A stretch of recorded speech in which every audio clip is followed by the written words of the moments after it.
Yeah, hi guys. Today I'm going to be talking to John Cummings. He's the Republican candidate for the 14th Congressional District. He's running against Congresswoman Alexandria Ocasio-Cortez. So, John, thank you very much for joining me today. My pleasure. Thank you, Christian. So, thanks. So, tell us a little bit about yourself. We know you're from the Bronx. You're in the NYPD. You were a teacher. But for those that don't know you that well, could you just sort of give us a bit of a background? Yeah, I've lived and or worked in the district my entire life. As you said, I was a member of the New York City Police Department for 8.5 years. I started off in the Bronx, and then I actually worked in Queens for a few years as a member of the New York City Harbor Patrol. I worked out of College Point in Queens at the end of 14th Avenue there facing LaGuardia. And I was unfortunately injured in the line of duty Mm-hmm. and forced to retire and had to regroup. Just when you think you have a plan in life, things happen. I went back to school, got my degree, got involved in broadcasting, which I still do. I do basketball up at Fairfield University in Connecticut.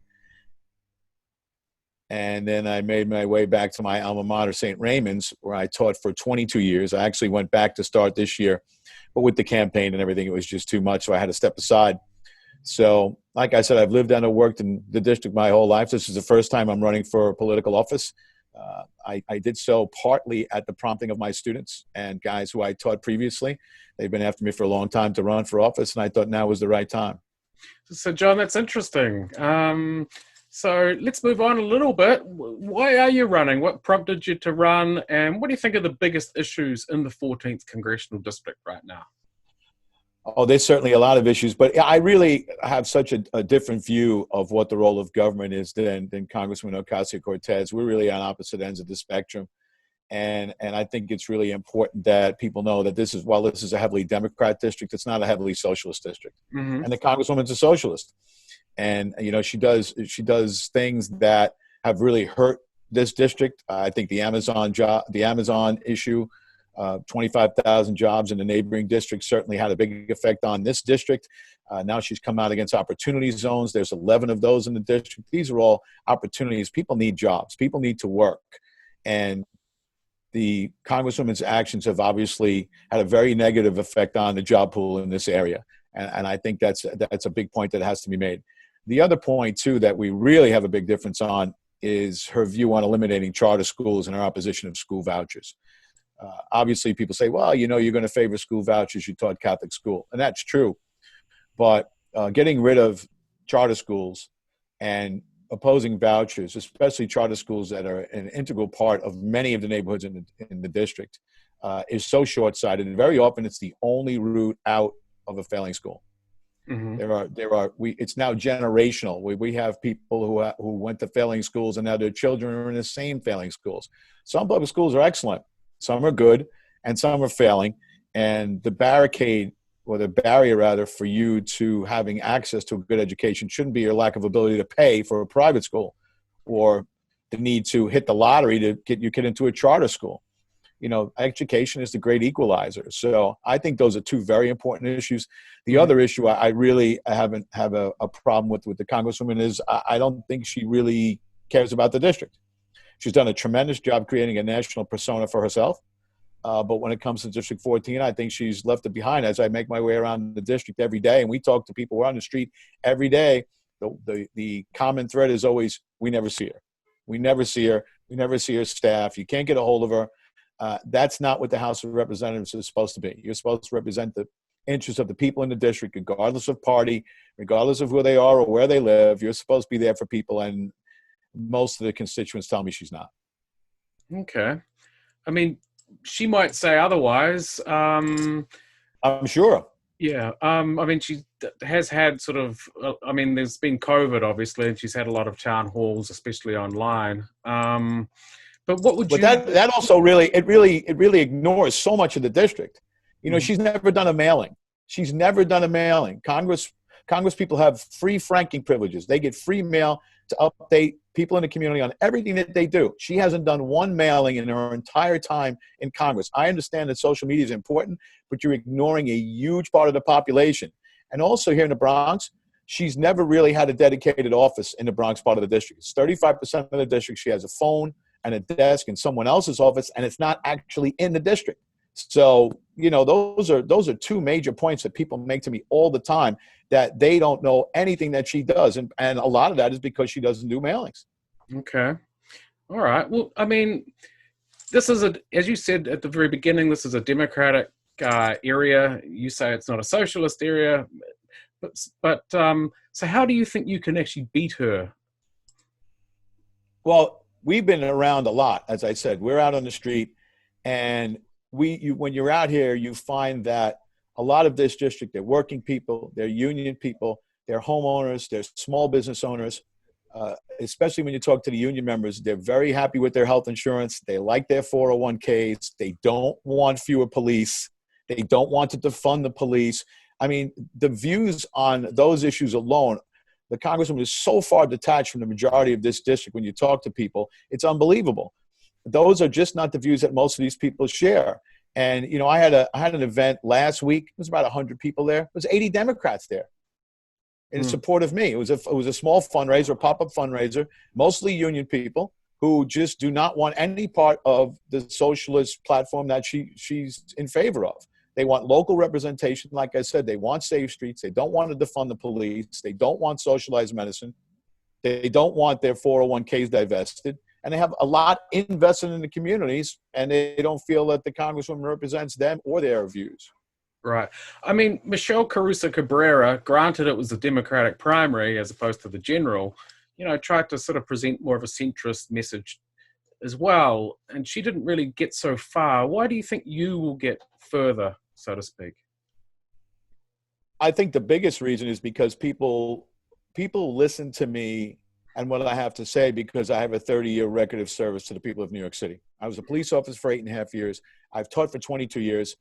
Ms. Caruso Cabrera was an outsider who tried to come in, and of course she tried to run to the right of someone in a Democrat primary, which is never really a good approach. Mm-hmm. And like I said, people who would never listen to a Republican have stopped and listened to me simply because of my record as being active in the community. In addition to, like I said, 30-year record of service, I mean, people know I coached Little League, I coached CYO basketball, I worked the parks when I was a kid here. I mean, I've been here the whole time, and people respect that.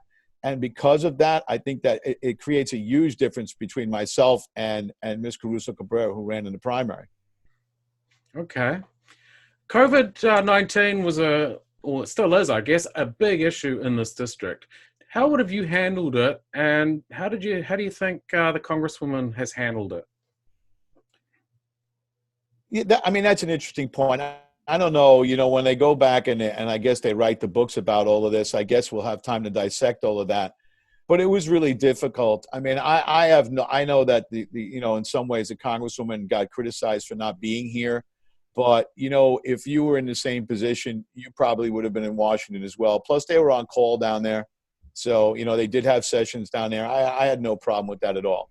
I don't know if there is an approach. I really don't. As long as you're trying to be in touch with the constituents, it was really challenging during all of that. You try to get out there, but it's risky.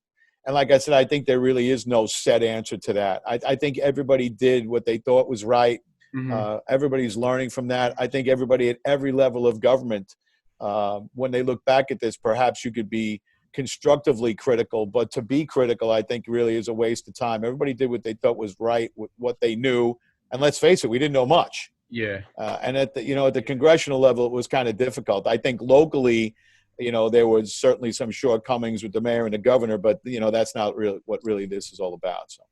Okay. You were talking, about some of the policies a little bit earlier, such as defunding the police, such as abolishing ICE. Where do you stand on those two issues? Obviously, that's a central part of her platform, abolishing ICE and defunding police. Yeah, how do you? I think both of them are really dangerous. They're really dangerous for the people of New York City.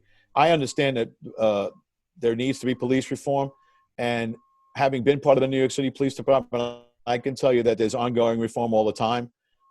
It's a very unique police department. It's the greatest police department in the world, I think. and they constantly update policy. They constantly update tactics. You go through training all the time. And when you look at the statistics of shootings in particular in New York City by police officers, the number is astronomically low.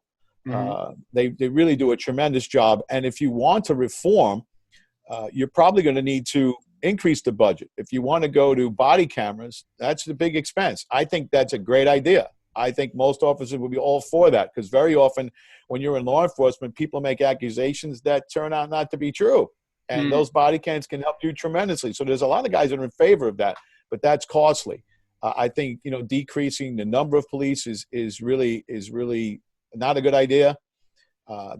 Decreasing the budgets is not a good idea. I mean, I can give you an example. Back in the 80s when I was on the street, 5% of New York City's budget went to law enforcement, 5%. And when you got to 1990, you ended up with over 2,000 murders. Eventually, under Mayor Giuliani and Mayor Bloomberg, you got up to 8% of the budget. Now it's dialed back to 6. I've heard that some people want to get back to 3, and you know exactly what's going to happen to the crime rate. You know exactly what's going to happen to it. As far as ICE is concerned, I was reading that last year, ICE made 270,000 arrests. 91% of them, 91% nationally of the people that were arrested and removed, that's arrest and removal, 91% of them charged with crimes. That's 91% of the people that they arrested and removed. So 9% of the people were non-criminal. If you eliminate that, where are those people going to be? They're going to be on the street. Those are convicted criminals and people who are charged with crimes. So it's not like ICE is out there going through buildings looking for families. They are doing investigations, and they are removing dangerous criminals. And you can't eliminate that part of it.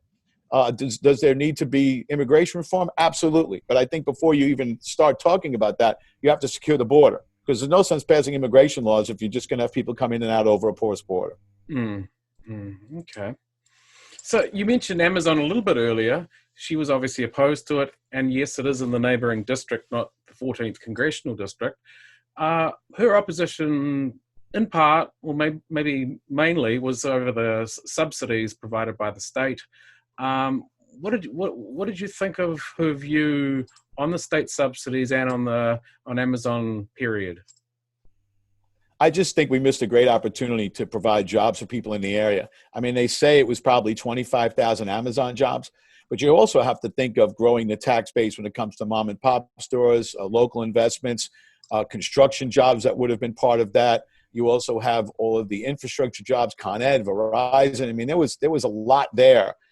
And it seems like we would have gotten a much better end of the deal had they gone with those incentives.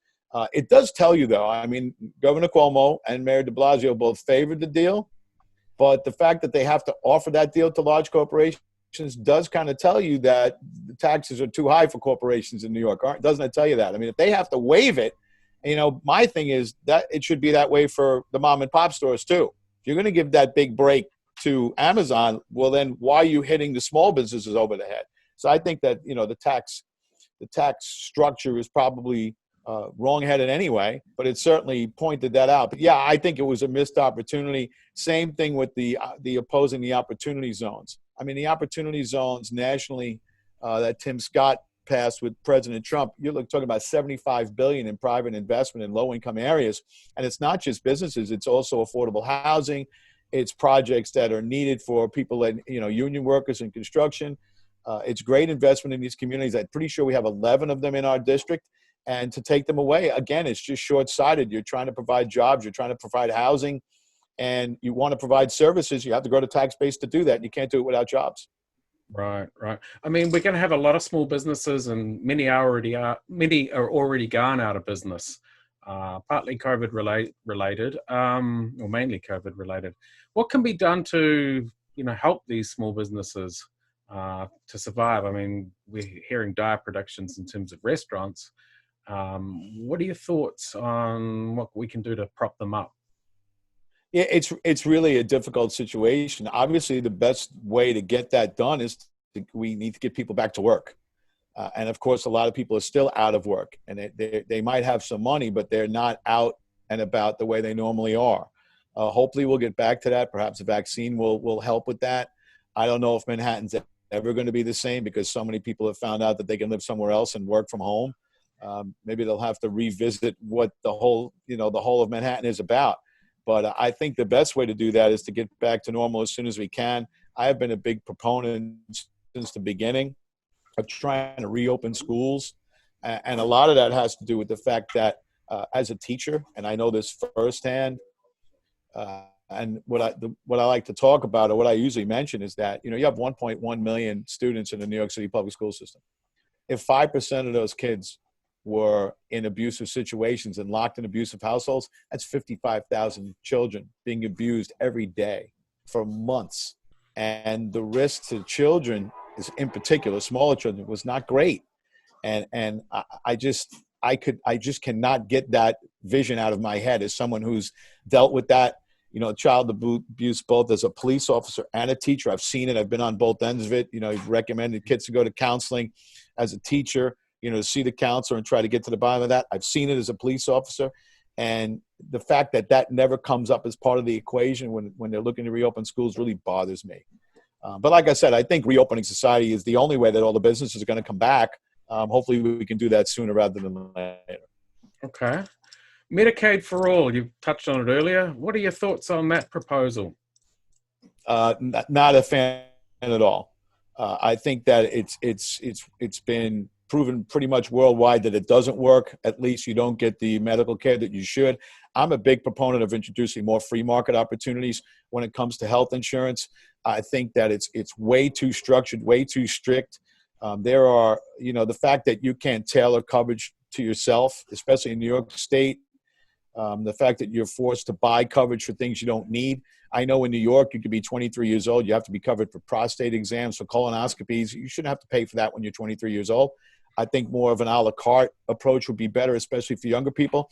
I would be in favor of allowing people the choice of either going with the plan that their employer has or for getting a voucher that would allow them to shop. I think allowing people to shop and tailor the plan to themselves would bring prices down because it creates competition. And ultimately, it would lower all the prices. So then when you have to cover people who are less fortunate, it would be less money for taxpayers. I think that's something that really needs to be addressed. And I think that's the way to approach it rather than have the government take over the whole thing. But let's be honest, the government really doesn't do anything well, I don't think. So why does anybody think that they're going to run health insurance any better or health care? And then, of course, the elephant in the room is that then the government has your medical records. We fought for years for HIPAA laws. Everybody wanted privacy laws. Nobody wants anybody to have their medical records. And now you want the government to have your medical records? I'm not comfortable with that. And I bet you a lot of people don't even think about that part of it. All right, John. Well, listen, what do you think of Obamacare with the public option? You got your private health insurance and, if you struggle to get that or you're not employed, there's the public option. What are your thoughts on it? I think that's one of the things that's good about the voucher, because if you got a voucher, let's say you got a voucher from your employer for $10,000 a year. And let's say you shop around and you get your policy for $6,500. And then that allows you to put money in a tax-free health savings account. So you build up, $12,000, $15,000 and you lose your job. You don't lose your insurance because you can still pay for it. And it's the same plan because it's yours. It's much more portable. I mean, if people needed that for Obamacare, I understand part of that. But I think ultimately if people chose the vouchers that I'm talking about, it would allow you to have that backup. If you did lose your job and you had $15,000 or $16,000 in your account, you could go 2.5 years not working. Hopefully you wouldn't have to, but you would still have the same insurance. And then when you got your new job, guess what? You wouldn't have to get new doctors. You'd still have your plan, except you'd be getting a voucher from somebody else. I think the whole idea should be that it's your insurance, and you should be able to have as much as you want. That's another issue too, is that, you in New York State, you can't have two primary health plans yourself. I was retired from the New York City Police Department. I have health insurance. So then I become a teacher in a private school. I can't take the insurance from the school as a secondary policy. You're not allowed. You can take it from your spouse, but you can't take it for yourself. So you're allowed to have as much life insurance as you want. You can have as much homeowners insurance as you want. You can have as much car insurance as you want, but you can't have as much health insurance as you want. That doesn't make any sense to me. So those are the things I think that really need to be looked at. Okay. All right. Just to finish up, I mean, what do you think of the Donald Trump presidency, and what changes are you happy with the way things have gone? Has he got some policies that you don't agree with? Where do you stand on Donald Trump? Yeah, it's kind of a mixed bag. Economically, I mean, obviously things were very good before COVID. I mean, I don't think anybody can deny that. Foreign policy, I think, has been very solid. There are some times, I mean, I think that he tends to use the government too much to address things. I am not a big fan of national police legislation. Mm-hmm. I know that's been in the media quite a bit lately. I don't think that that's a good idea. I know the president favors that. I think that policing is really a local issue. And, policing in New York is not policing in, South Dakota. For example, urban and suburban and rural policing are completely different things. So I think national reform is too much when it comes into the policing of the people of this country. I think that's probably my biggest complaint, is that the president tends to like to use the government. He goes big government, and I'm just not a fan of that part of it anyway. Will you be supporting him come November 3rd? Well, I'm certainly not going to, if you look at the vice president, former Vice President Biden, the socialist platform, I'm certainly not in favor of that, for sure. Like I said, I have differences with the president on quite a few things, but I certainly wouldn't support Vice President Biden. Not that policy, the policy that the platform rather that they came out with, I'm not a fan of at all. Okay. Is there any particular part of the platform you don't care for? Well, again, they're into the Medicare for all. That's a big no-no for me. They want to abolish charter schools. Like I said, I think that's a terrible idea, and especially in our district. I was at a meeting the other day, and there are 3 charter schools that I could have walked to from the meeting. It was a community meeting, and there are 3 very good schools that are, like I said, are integral parts of the neighborhood. And if you got rid of those, all it would lead to is more overcrowding of public schools, and it would take children out of a great chance for them to be successful. So those are 2 major parts of their platform that I really don't like at all. I think the president and this idea of school choice, I think that's really important. Right. I mean, I don't think Biden is for Medicaid for all. I think he is part of the building on the Obama plan, I'm led to believe. Yeah, he and the platform seem to have some differences, because when you go in and you read the platform, you can see that they seem to be on 2 different sides of the issue. And I guess that's their issue. It's not really mine. But when you read what's in their platform, it is different than what the vice president or former vice president talks about. So. All right. Now, John, are there any other issues that you'd like, people to know about that you're, running on that you think, will bring change to people's lives, so to speak? Just to finish up. Yeah, most directly infrastructure. I think infrastructure is really key in this district. One of the things I've talked about since the beginning, well, we can't get much more local, is this idea of building truck stops, one on 95 and one over in the Queens part of the district. One of the issues really on both sides of the bridge is that truckers time out in New York City all the time, long distance truckers, and they have to get off the road legally. And there's really nowhere for them to go. When you're on 95, there isn't a truck stop from Giant Stadium all the way up to Norwalk, Connecticut. So what happens on the Bronx side of the bridge is that they time out, and they're all over the service roads. They're all over residential streets. They really have nowhere else to go. We've identified a couple of spots, one in the Bronx, one in Queens, where you could build legitimate truck stops where these truckers, who are a very important part of who we are and, and how we get our goods and services, it would be really important for them to have a place to go. I think it would also create jobs. But it would be really, really good for our communities to get these trucks off the street. It'd be great for the truckers. They deserve a spot. I think that's important. Also, other things we've looked at over here could be an idea in Queens as well, but just outside the district. I know in the Van Wyck, which is right outside of our district, very similar to the construction here, or the structure rather, on the Bruckner and the Cross Bronx, would be decking of certain areas over the highway, so you could build parking so people could shop locally. That's one of the big problems that the small businesses have, is that you can't park and go shop.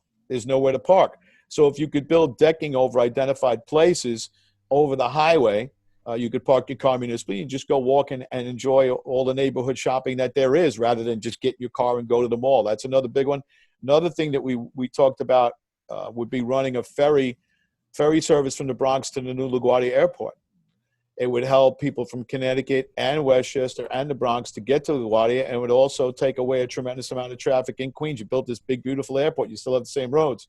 So, those are the types of things. They're really, really local. They're really important. I know both sides have talked about infrastructure improvement, so I would be all over that if I was in the House of Representatives. I would lead the charge on all of those things. Okay. John, I would be remiss if I said, what do you think of the Green New Deal? Yeah, not a fan, obviously. Obviously, the environment is tremendously important. I just think that's way too radical an approach. I think that conservation is important. I think that clean air is important. I think that clean water is important. We've made good strides in those areas. Actually, locally here, as someone who worked on the water and lives on the water on the Long Island Sound, we've done tremendous work as a society cleaning up that sound. When I was a child, we used to swim in it. I'm sorry, John. Carry on. So we did a tremendous job addressing that. As a child who swam in those waters as a kid, we probably shouldn't have been swimming in those waters. Now it's amazingly clean, and we can go a lot further. Do I believe in climate change? Sure. I mean, it's changing all the time. Do I think human beings have a cause and effect? Yeah, I do. To what level? I mean, who knows? But I think that I really think that if the people demand change, you'll get it through the free market. And I think government mandated changes rarely work.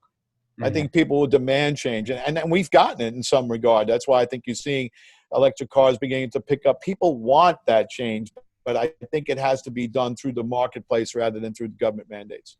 Right. But would you look to reduce fossil fuel producing plants, coal, that sort of thing? Yeah, I think that the people will demand it, like I said, and I think the market will find it. And if there's money to be made doing that, people will obviously find it. So I really think that's the best way to go with it. But philosophically, you believe that these fossil fuels are causing problems for the. I think they are. I mean, I do think that that the fracking and the natural gas boom has reduced carbon emissions here. And I think it's a big help. One of the things, obviously, that we don't consider here, perhaps we should, and I know this is always controversial, is to revisit nuclear energy. I know that there are certainly places in Europe that do very well with it, and it's obviously clean. The carbon footprint is very small. Perhaps that's something we should revisit as well. I've heard many people speak about it, and it's kind of, in some places, it's kind of taboo. They don't want to talk about it, but if it's part of the equation, I think it has to be considered. Right. Okay. Well, John, thank you very much for joining me today, and thank you for all your time. I appreciate you having me, Christian. Thank you. Good talking to you. And you too.